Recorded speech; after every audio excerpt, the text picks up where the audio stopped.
तो सैयद जफर इस्लाम, आप ये कह रहे हैं कि गरीबों के हाथ में भी पैसा आया है और यही वजह है कि चाहे वो फिच हो, चाहे वो S&P हो, चाहे वो मूडीज हो, उन्होंने लगातार हमारी जीडीपी का आकलन जो है आने वाले दिनों में वो बढ़ा दिया है। स्वामी जी, अब ये भी क्या शाखा में जाने लगे हैं S&P और मूडीज वाले? इन्होंने भी क्या मोदी भक्ति की शपथ ले ली है? देखिए रुबिका जी, जफर साहब ने अपनी बात को खुद ही कंट्रडिक्ट कर दिया।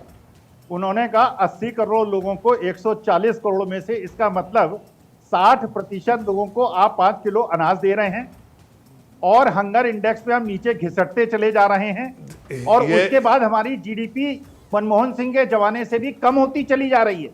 और मैं जवाब देता कह रही थी कि बाजार के अंदर धनतेरस में इतनी खरीदारी हुई तो जीडीपी बढ़नी चाहिए। अरे जीडीपी मनमोहन सिंह के जमाने से कम है और लोन आपके 3 गुने हो गए। ओके सर, 3 सवाल है। सर 3 सवाल है। अखिल जी 3 सवाल है। अखिल जी 3 सवाल है। पहले सवाल का जवाब दीजिए जफर साहब। हंगर इंडेक्स में हम लगातार क्यों फिसल रहे हैं?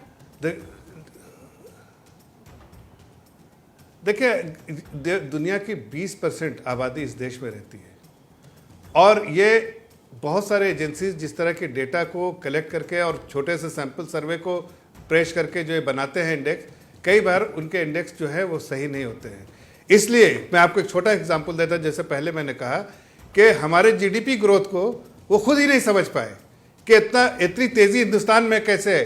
जब देखा उन्होंने तो आप IMF जैसी, वर्ल्ड बैंक जैसी ऑर्गेनाइजेशन, उन्होंने रिवाइज किया अपने नंबर को और ये मैं 2 बार रिवाइज किया IMF ने कि यस, अगर देश की अर्थव्यवस्था हिंदुस्तान की अच्छी है, बाकी जगह की नहीं।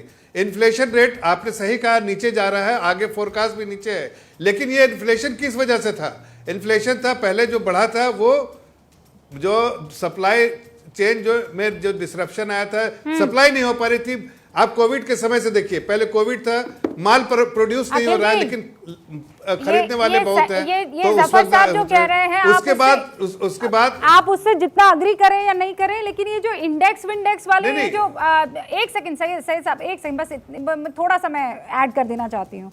ये जो hunger index, happiness index, media independence index, इन इंडेक्सों पर पता नहीं क्यों मेरा तो दिल नहीं करता यकीन करने का। सर इसलिए नहीं करता है अखिल जी, पाकिस्तान और श्रीलंका के पास खाने को है नहीं, लेकिन हंगर इंडेक्स में हमसे ज्यादा है। UAE में कोई प्राइवेट मीडिया है नहीं सर, लेकिन प्रेस फ्रीडम में वो हमसे ज्यादा है। अफगानिस्तान लड़कियों को पढ़ने के लिए नहीं भेजता है सर, लेकिन एकेडमिक और विमेन फ्रीडम में वो हमसे ऊपर है। अब मैं कैसे यकीन कर लूं इस इंडेक्स वाले पूरे ड्रामे पर? मैं आपको रुबिका जी करा देता हूं, मैं आपको यकीन करा देता हूं। अफगानिस्तान का एक क्रिकेटर अहमदाबाद की सड़कों में, जो हमारे विश्वगुरु का खुद का राज्य है, सुबह 4 बजे जाके सड़क के किनारे सोते हुए लोगों को नकद रुपया बांटता है। जय हो। ये है देश की स्थिति। और आप कह रही हैं वहां खाने को नहीं मिलता, ये मीडिया के अनुसार मत चलिए। नहीं और अगर सर आप मीडिया के अनुसार चल रहे हैं स्वामी जी, मैं बताती हूँ क्यों। ये क्रिकेट खेल पा रहे हैं। सुनिए ना, मैंने पहला सेंटेंस आपने बोल दिया, अब मुझे बोलने दीजिए। अफगानिस्तान का मेरा भाई आकर यहाँ पे सोने वाले गरीबों को अगर कुछ दे पा रहा है तो उसकी गरीबी दूर करने में भी हिंदुस्तान का हाथ है, और वो क्रेडिट हिंदुस्तान इसलिए लेगा क्योंकि वहां पर तो खिलाड़ी को खेलने नहीं देते हैं। हमने अपना ग्राउंड दिया तब जाकर वो खेल पा रहे हैं। स्वामी जी इतना तो मानिए ना। नहीं, आप कृपा करके मुझे बात कंप्लीट करने दीजिए। नहीं कीजिए। देखिए जीडीपी वर्ल्ड, देखिए विश्व को जीडीपी हमारी समझ में नहीं आती। किसान बिल लाते हैं वो किसानों को समझ में नहीं आती, अग्निवीर लाते हैं वो जवानों को और युवाओं को समझ में नहीं आती। ठीक है, जीएसटी बढ़ा देते हैं और कॉर्पोरेट टैक्स। एक मिनट, किसको समझ में नहीं आती? किसको समझ में नहीं आती? एक मिनट अखिल साहब मैं यहाँ रोकना चाहूंगा आपको। जीडीपी किसको समझ में नहीं आती? पहले बताइए, इस सवाल का जवाब देना पड़ेगा आपको। उसके बाद कहा था कि जीडीपी वर्ल्ड जो IMF और बाकी लोग हैं उनको समझ में नहीं आती। अरे किसानों को किसान बिल समझ में नहीं आता, यहाँ की जीएसटी बढ़ा देते हैं, ऐसा नहीं कहा मैंने, ऐसा नहीं कहा। मैंने कहा कि हिंदुस्तान में जो तेजी है उन लोग उसको समझ नहीं पाए, इसलिए जो उन्होंने फोरकास्ट किया उस फोरकास्ट को रिवाइज करना पड़ा। हिंदुस्तान में अर्थव्यवस्था अच्छी है, इसलिए आप बड़े-बड़े पूंजीपतियों के ऋण माफ कर देते हैं। आप देखिए, आप किस इकोनॉमी से कंपेयर करेंगे? आप चलिए, आप किस इकोनॉमी से कंपेयर करेंगे? आप देश ये की कौन सा अर्थव्यवस्था अच्छा? को किससे कंपेयर करेंगे?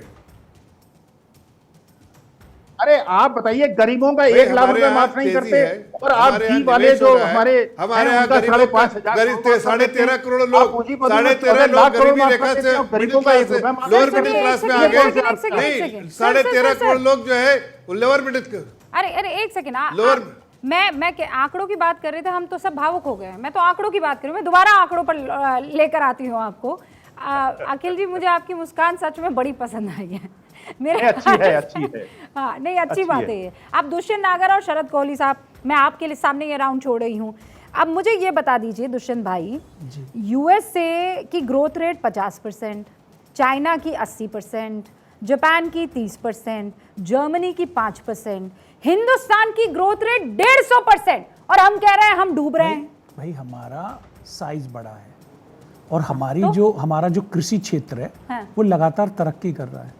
तो मानिए ना, फिर तरक्की अरे कर तो रहा है। मैंने मना ही नहीं किया। जब लॉकडाउन था, दुनिया बंद थी, तो भी हमारा एग्रीकल्चर सेक्टर 3.5% की विकास दर के साथ आगे बढ़ रहा था। लेकिन मैं एक गंभीर बात कहना चाहता हूँ। आपने बहुत बढ़िया सवाल पहले राउंड में पूछा कि भाई हमारे यहाँ तो इतनी सेल हुई है धनतेरस पे। देखिए जी, हमारे यहाँ 41 लाख लोग ऐसा है जो 1 करोड़ रुपया कमाता है महीने का। एक वर्ग है जिसकी परचेजिंग पावर है, मैं स्वीकार कर रहा हूँ। उन्होंने खरीदा है, बिक्री हुई है, गोल्ड खूब बिका है, लेकिन आम आदमी का हाथ टाइट है। ये शरद जी इसमें संशोधन कर सकते हैं अगर मैं गलत हूं। नहीं, एक सेकंड शरद जी, ये घूम फिर कर मामला वही आ रहा है कि खरीदारी करने सिर्फ टाटा, अंबानी, बिरला और अडानी साहब के परिवार वाले ही निकल रहे हैं। दुष्यंत नागर के घर से कोई नहीं निकल रहा। और मैं अपने आप को भी जोड़ दूं सर? हाँ, जोड़ लो आप, और हम 1 करोड़ से कम ही महीने का कमाते हैं। हाँ शरद जी जवाब दीजिए। जफर इस्लाम साहब रुक कर रही हूँ, 1 सेकंड। हाँ आपने धनतेरस की बात करी तो मैं धनतेरस पे ही रहता हूँ।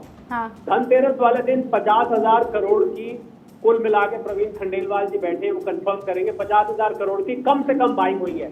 आपका दुष्यंत जी का कहने का मतलब ये है कि सारी की सारी 50,000 करोड़ की बाइंग सिर्फ अंबानी जी ने, अडानी जी ने या टाटा ने। नहीं सर, 41 लाख हैं। आप अंबानी को नाराज हो जाएंगे, वो बेचारे की ये दुष्यंत हर जगह उन्हीं को बोलता रहता मार्केट गया था, मैं मार्केट गया था, एक नहीं 3-4 मार्केट में मैं गया, और वहां पर आप आने के खड़े होने की जगह नहीं थी। रूबिका, आप तो स्टूडियो में बिजी होंगी, शायद आप नहीं जा पाई होंगी, पर मुझे मौका मिला था।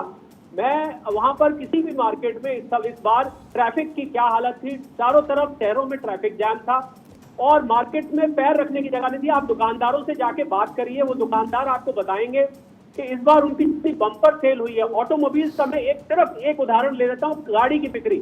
हाँ।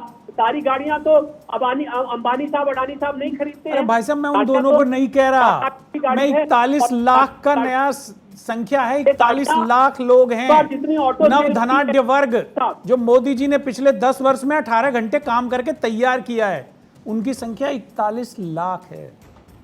नहीं, वो ठीक है। देखिए, किसी भी देश में कुछ लोग औरों से ज्यादा कमाते हैं। यही किस्सा अमेरिका में है, यही किस्सा यूके में है, यही किस्सा फ्रांस में है, यही किस्सा जर्मनी में है। आप चाहते हैं कि सारी की सारी भारत की जनता एक बराबर इनकम हो, ये तो कभी हो ही नहीं सकता। ये तो एक कम से कम अगर एक व्यक्ति 1 करोड़ महीने का कमा रहा है तो 1 लाख नहीं तो कम से कम 25-30 हजार पे तो कहीं तो कोई तो मैच हो। देखिए, मैं आपको एक पैमाना बताता हूं, और रूबिका मेरी बात पे ध्यान देंगी कि 2014 में भारत की इकोनॉमी $2 ट्रिलियन की थी। हाँ। आज भारत की इकोनॉमी $4.25 ट्रिलियन की है 9 साल में। मैं इसमें कोई राजनीतिक पक्ष की बात नहीं है, मैं तो आंकड़े देख रहा हूँ। सर, 2 की नहीं, ज्यादा मुझे बताइए, जब जीडीपी बनती कैसे है? GDP sum total of goods and services produce. मैं यहाँ टेक्निकलिटी में नहीं जाना चाहता हूँ, पर जीडीपी बनती है आपकी और हमारी आमदनी। और भारत एक खर्च प्रधान देश है, कंजम्पशन ड्रिवन इकोनॉमी है। 55% यहाँ का जीडीपी कंजम्पशन से बनता है। हम लोग जाके सामान खरीदते हैं दुष्यंत जी, तभी जीडीपी की गाड़ी आगे चलती है, फैक्ट्रियां चलती हैं, ग्रामीण क्षेत्र में लोगों की शक्ति घटी है, स्टॉकिस्ट चलते हैं, फैक्ट्री चलती